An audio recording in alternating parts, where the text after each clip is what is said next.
Bem-vindo ao Revisão em Foco. Inscreva-se, deixe seu like e sugira o próximo tema nos comentários. Sua preparação começa agora. Bons estudos! Olá!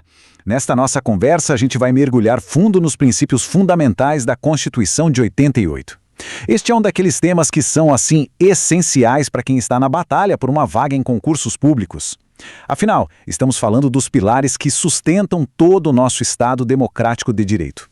E o nosso roteiro é bem direto. Vamos começar pelo preâmbulo, depois a gente passa pela estrutura de federação e república. Em seguida, vamos entender como funciona o poder do povo na nossa democracia semidireta, o famoso sistema de freios e contrapesos e, para fechar, os princípios que são a verdadeira bússola da república. Então, vamos lá. Começando pelo começo, literalmente, o preâmbulo. A grande questão aqui é, aquele texto bonito que abre a Constituição, ele vale como lei? Qual é o peso jurídico dele?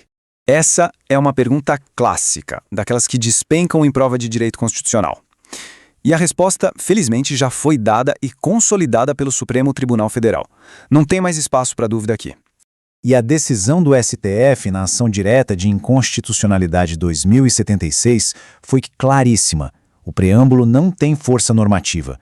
O que isso significa na prática? Que ele não cria direitos, não impõe obrigações e, muito importante, não serve de parâmetro para a gente dizer se uma lei é constitucional ou não.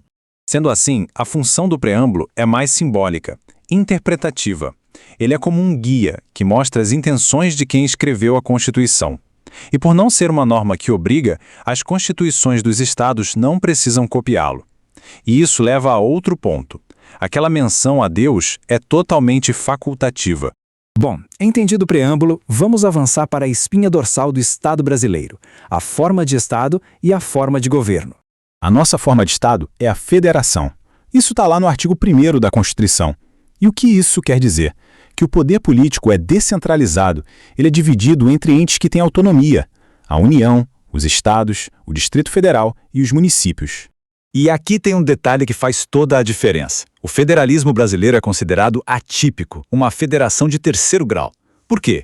Porque na maioria das federações pelo mundo existem só dois níveis de poder, o nacional e o regional.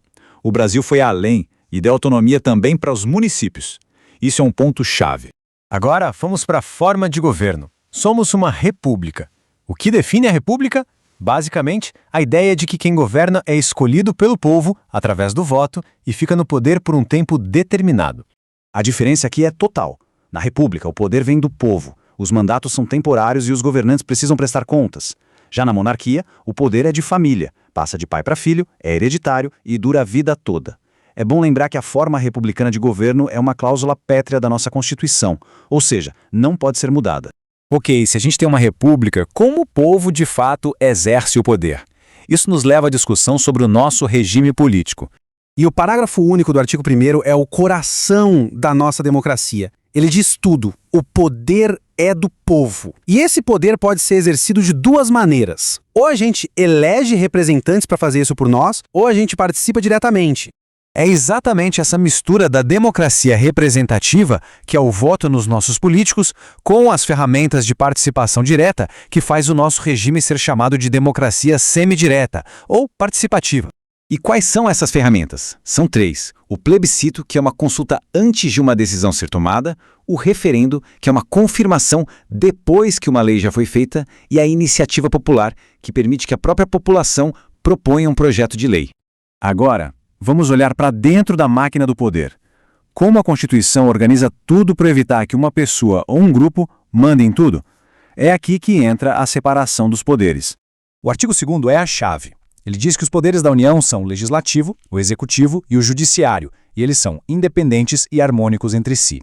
A independência quer dizer que ninguém manda em ninguém. E a harmonia se dá por um sistema de controle mútuo, o famoso checks and balances ou freios e contrapesos. E essa tabela deixa tudo bem claro. Cada poder tem sua função principal, a chamada função típica, mas para controlar os outros, ele também exerce funções que, a princípio, seriam dos outros. Por exemplo, o executivo legisla quando edita uma medida provisória. O legislativo julga num processo de impeachment e o judiciário administra seus próprios órgãos. É esse jogo de equilíbrio que segura a nossa democracia. Chegamos na parte final, que é a alma da República, seus fundamentos, seus objetivos e os princípios que guiam o Brasil no cenário internacional.